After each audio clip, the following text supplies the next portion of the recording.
Restons à l'hémicycle où le président a successivement reçu en audience les ambassadeurs de la République populaire de Chine, des Pays-Bas et de France. Concernant les deux premières audiences, les échanges ont porté sur la coopération sino-malienne et le rôle de l'Assemblée dans la consolidation de la démocratie.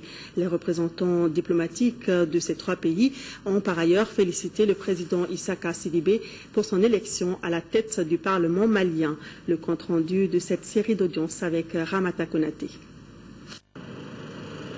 La coopération sino-malienne est en bonne santé. Les deux pays entendent renforcer cette collaboration âgée de plus d'un demi-siècle. C'est ce qu'a laissé entendre l'ambassadeur de la République populaire de Chine au Mali à sa sortie d'audience chez le président de l'Assemblée nationale. J'espère que dans l'avenir, l'Assemblée nationale peuvent approfondir la coopération et faire les échanges personnels ou bien des députés entre les deux assemblées nationales. Et comment se porte la coopération entre le Mali et la Chine? La coopération se porte très bien. Depuis toujours, depuis les 50 ans, la Chine a toujours soutenu le Mali pour le développement. Je suis très content que nos deux parties, nous avons le même sentiment, la même volonté de développer notre coopération. C'est l'ambassadeur des Pays-Bas qui emboîte le pas de son homologue chinois. Cette fois-ci, il est question du fonctionnement de l'Assemblée nationale et du rôle de cette institution dans la consolidation de la démocratie.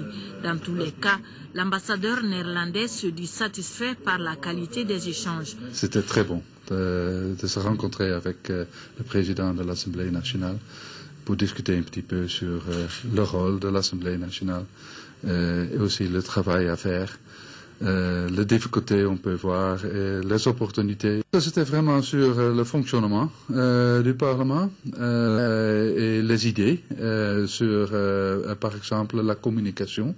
Il y a beaucoup de discussions au niveau de l'Assemblée nationale ici, mais quel est le message et la manière de communiquer avec la population, quelque chose de très important. La dernière personnalité reçue ce mercredi par le président Issaka Sidibé est l'ambassadeur de France au Mali. Gilles Huberson est venu féliciter le président pour son élection à la tête du Parlement malien. Auparavant, le même message d'encouragement lui avait été adressé par l'ambassadeur de la République populaire de Chine et son homologue des Pays-Bas.